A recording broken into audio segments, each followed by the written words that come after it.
So this is ZOIAhuasca,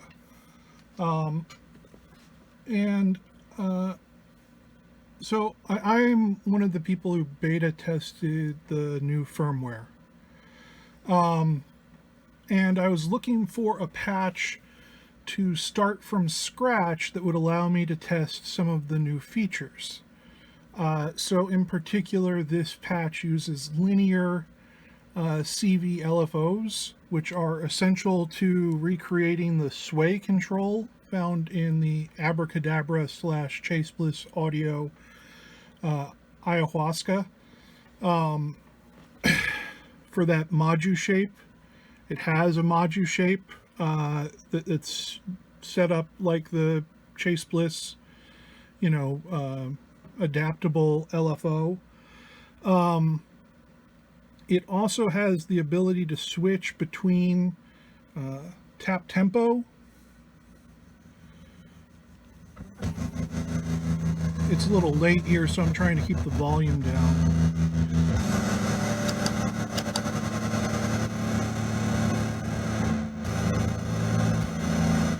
So I'm tapping in here, but I could also switch to control from the main page.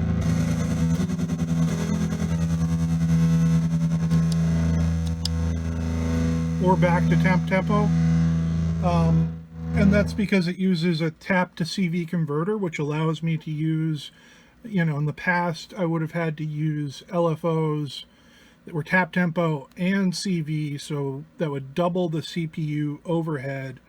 Now I can switch back and forth between them pretty seamlessly too, which is a nice feature. So I was looking for a patch to try and, put these things into real world applications. And I got the email from Joel Cordy from Chase Bliss about the last ever run of ayahuasca an hour after it came out, because I was eating dinner. And a lot of people missed that email, and they sold out instantaneously. And there's been, some conversations, and people have been real understanding about it and not real understanding about it. But I just figured, I would try to recreate something like the ayahuasca on the ZOIA. And that would be a good way to test out this firmware. And so that's what this patch is. It's, there aren't a lot of demos of the ayahuasca online. I've never played one. They're pretty rare. I'm not going to shell out $900 for one. I probably would have shelled out $400 for one. But that's neither here nor there. I have a ZOIA. And what I have done is tried to recreate some of what I think makes, that pedal and the dip switches of Chase Bliss pedals so fascinating, without worrying too much.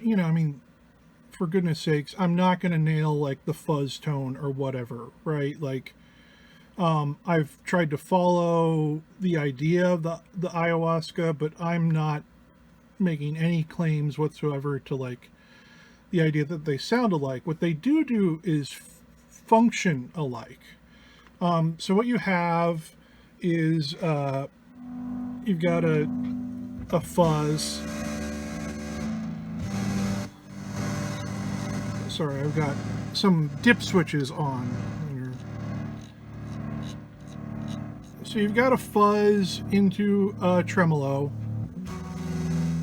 And again, this isn't super loud because it's pretty late where I am.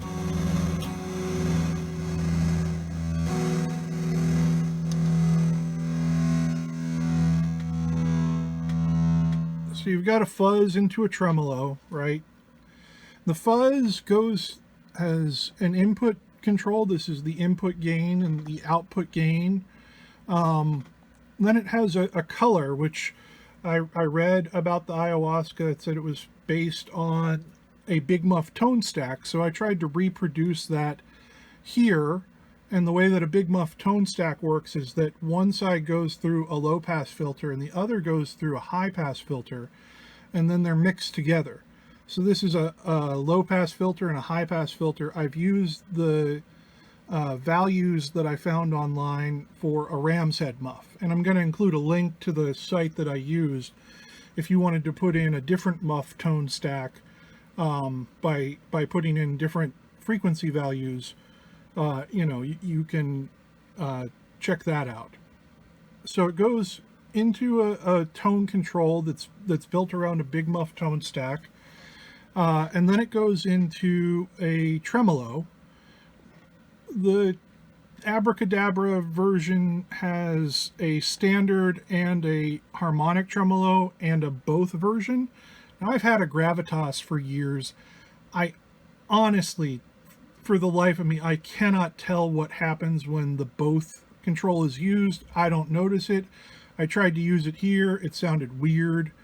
It was a way for me to save CPU to just ignore it. So I ignored it. If that's a big deal for you, well, build your own dang patch. So that goes into a tremolo that can be either a standard or a harmonic tremolo, which has a depth control and a sway control. And the sway control is an asymmetry control. And the reason why this uses linear LFOs is that it, essentially, if you've used the swing control, which is an asymmetry control of a sort, it deforms the waveforms of the LFOs pretty quickly. And it moves their center point around, and it makes it hard to predict. So what this does, in fact, if I go down to the sway section, is that the tap tempo comes in one side, the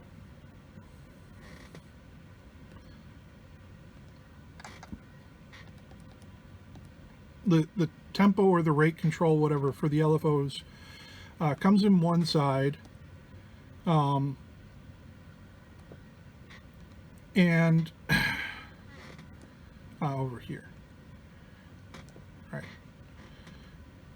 It comes in one side, and then the sway amount basically determines a percentage of the speed that it gets distorted on one side or the other, and it speeds up the LFO and then slows it down. So one half of the cycle is sped up, and the other is slowed down. And because they're able to be governed by the overall rate of the LFO, you can change the symmetry of the wave without changing its speed or moving its,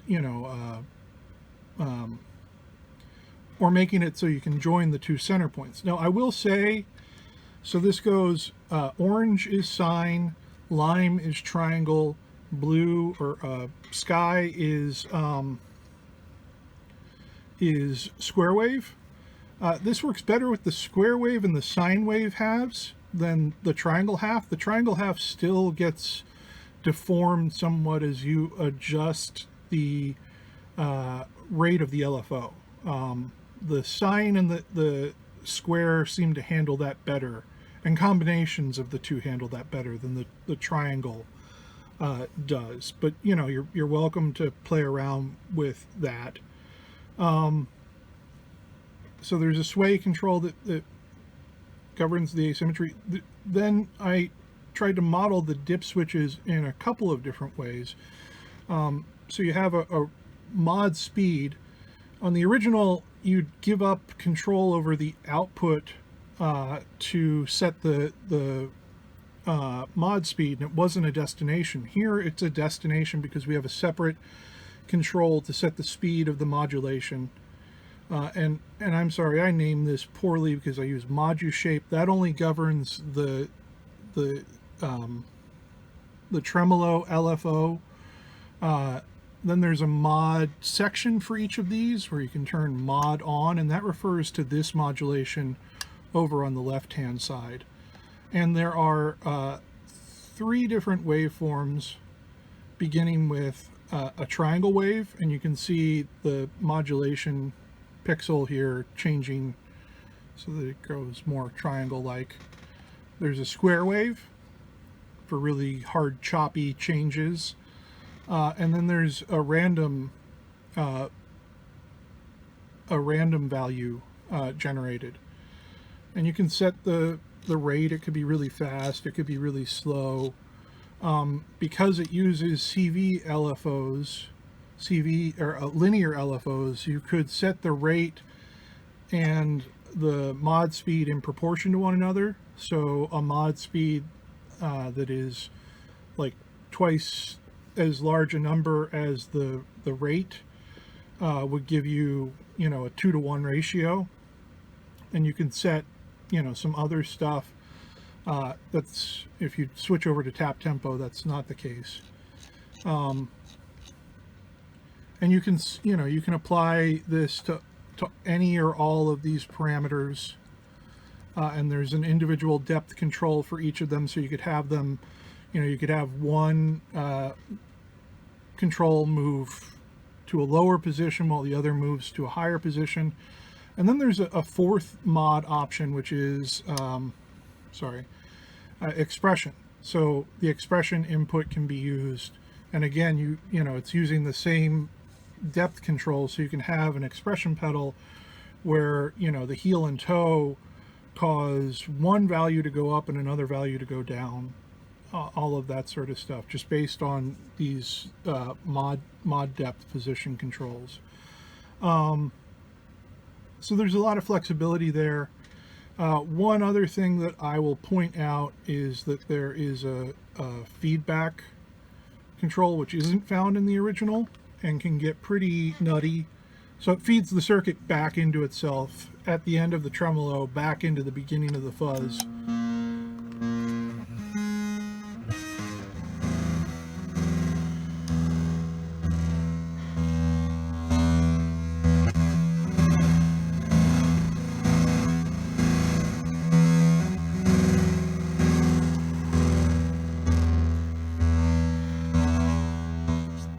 And this is at a pretty low feedback setting. Any amount of feedback, you can really get some oscillations and that sort of stuff by pushing it up higher.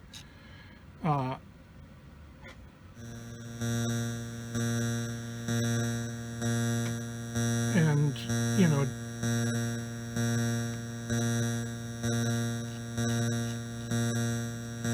adjusting different controls will affect it.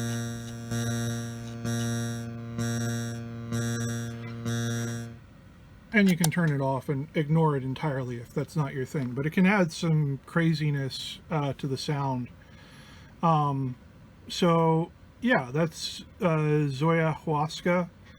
And I'm gonna try to do a video tomorrow where I go over some of the features of the new firmware and talk about, in particular, some of the ways that I've used it or I envision using it. So I'll include some of the stuff that I do in this patch in that video too, if you want to check that out. That I hopefully get that filmed tomorrow, if not, Saturday. So that's ZOIAhuasca. Check it out. Download firmware 1.13 and have a good evening.